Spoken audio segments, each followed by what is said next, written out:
Bonjour à tous. Cette vidéo est la 4e d'une série de 5 vidéos sur le thème de la proportionnalité. Dans celle-ci, je vous propose de voir comment démontrer qu'un tableau est un tableau de proportionnalité. Alors voici l'énoncé à partir duquel je vous propose de travailler. On suppose que l'on dispose déjà d'un tableau dans lequel on nous donne le prix de yaourt identique vendu soit par lot de 4, soit par lot de 8, soit par lot de 10. Et on se demande, compte tenu de ces informations, si le prix payé est proportionnel ou non au nombre de yaourts achetés. Si jamais l'énoncé ne fournit pas le tableau, alors c'est vous qui allez devoir le construire. Pour connaître les grandeurs à faire apparaître ici dans les titres de mes lignes, nombre de yaourts achetés et prix à payer, eh bien il suffit de repérer la question qui est posée. On vous demande si le prix à payer est proportionnel ou non au nombre de yaourts achetés. C'est grâce à cette formulation-là que vous ne pouvez n'avoir aucun doute quant au titre à mettre dans votre tableau. Ici, je dispose du tableau, je vais donc pouvoir m'interroger directement sur l'éventuelle possibilité de compléter l'une de ces deux flèches. Peut-on passer de la première ligne à la deuxième ligne par une multiplication, ou bien de la deuxième ligne à la première ligne toujours par une multiplication? Si je peux passer de la première ligne à la deuxième ligne ou de la deuxième ligne à la première ligne en multipliant toujours par un même nombre, alors ce tableau sera un tableau de proportionnalité et j'aurai trouvé l'un des deux coefficients de proportionnalité. Pour raisonner, eh bien, je vais devoir m'intéresser à chacune des 3 colonnes ici qui comportent des données. Je vais commencer par la première. Regardons ce qui se passe avec la colonne qui comporte le 4 et le 1,70. À partir de ces deux valeurs, je peux déterminer le coefficient 4 divisé par 1,70 ou bien 1,70 divisé par 4. A priori, il n'y a aucune raison d'envisager les deux coefficients, mais là, je vous montre ce que ça donne. Imaginons que vous ayez commencé par envisager seulement celui-ci, 4 divisé par 1,70. Alors, avant d'écrire quoi que ce soit, je vous encourage à prendre votre calculatrice et à effectuer le calcul de 4 divisé par 1,70. Ici, l'affichage de la calculatrice m'amène à être prudente. Comme vous pouvez le remarquer, j'ai beaucoup de décimales. Il semblerait que la calculatrice ait affiché le nombre maximal de décimales qu'elle peut afficher. À ce moment-là, méfiance. Il est très probable que 4 divisé par 1,70 ne tombe pas juste. Et je vous encourage vivement, du coup, à essayer le deuxième coefficient. Essayez le calcul de 1,70 divisé par 4. Celui-ci tombe juste. Lorsque vous hésitez entre deux coefficients, choisissez celui dont vous êtes sûr qu'il tombe juste. Donc ici, je vous encourage vivement à choisir 1,70 divisé par 4 et à inscrire sur votre copie que ce quotient est égal à 0,425. Poursuivons maintenant avec la deuxième colonne. Ici, je dispose d'un 8 et d'un 3,40.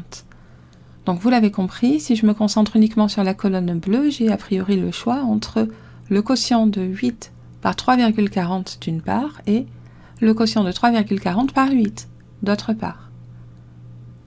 En réalité, je n'ai pas le choix. Le choix, je l'ai déjà fait lorsque j'ai rédigé ce calcul pour la colonne rose. J'ai décidé de diviser 1,70 par 4. J'ai décidé de diviser le prix à payer par le nombre de yaourts achetés.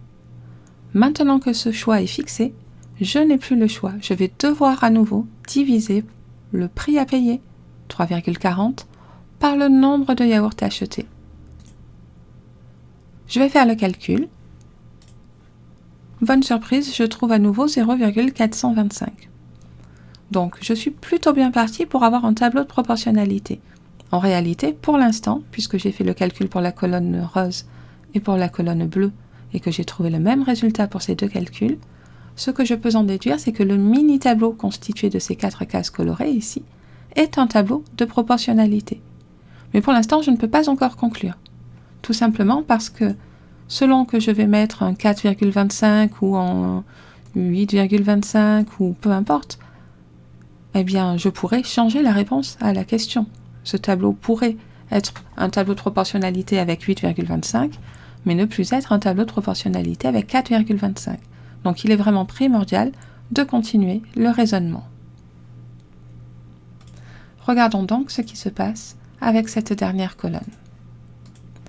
Vous l'avez compris, à nouveau, je n'ai pas le choix. Je vais devoir calculer le quotient du prix à payer, 4,25 €, par le nombre de yaourts achetés, 10. Donc je calcule 4,25 divisé par 10. Je trouve 0,425. C'est le même résultat que pour chacun des deux calculs précédents. J'ai bien effectué le calcul pour chacune des colonnes qui constituent mon tableau.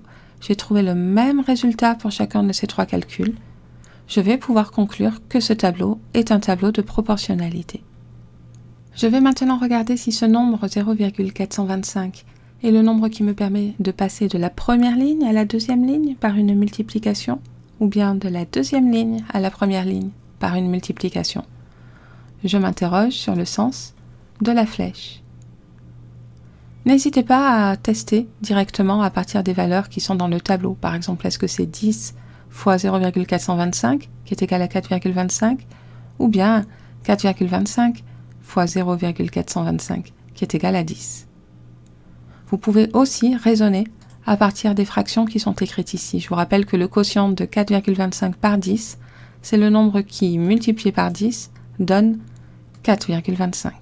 Donc 4,25, c'est le résultat que j'obtiens en multipliant 10 par ce nombre. Voici donc la flèche que je vous avais annoncée. Je peux passer de la première ligne à la deuxième ligne par une multiplication. Donc je prends le temps de m'assurer de ne pas me tromper et je me lance dans la rédaction. Je viens de démontrer que oui, c'était possible. On peut passer d'une ligne à l'autre par une multiplication. La phrase à rédiger est la suivante. On peut passer de la ligne du début, la première, à la ligne d'arrivée, la deuxième, en multipliant tous les nombres de la ligne de départ, la première, par un même nombre, mais je vais donner ce nombre, je l'ai trouvé. J'ai fait le calcul et j'ai trouvé à chaque fois la même valeur. Donc je n'ai plus qu'à dire par quel nombre je dois multiplier les nombres de la première ligne pour trouver ceux de la deuxième ligne. J'ai presque terminé. On me demandait si le prix payé était proportionnel ou non au nombre de yaourts achetés. J'ai raisonné sur un tableau. Je vais maintenant commencer par dire que ce tableau est un tableau de proportionnalité. Donc je réponds dans un premier temps en parlant du tableau. Ce tableau est un tableau de proportionnalité. Et maintenant que j'ai dit ça, je peux conclure. Les deux grandeurs dont il était question ici sont proportionnelles. Le prix payé en euros est proportionnel au nombre de yaourts achetés. Voilà, je m'en tiens là pour cette vidéo. N'hésitez pas à me poser des questions.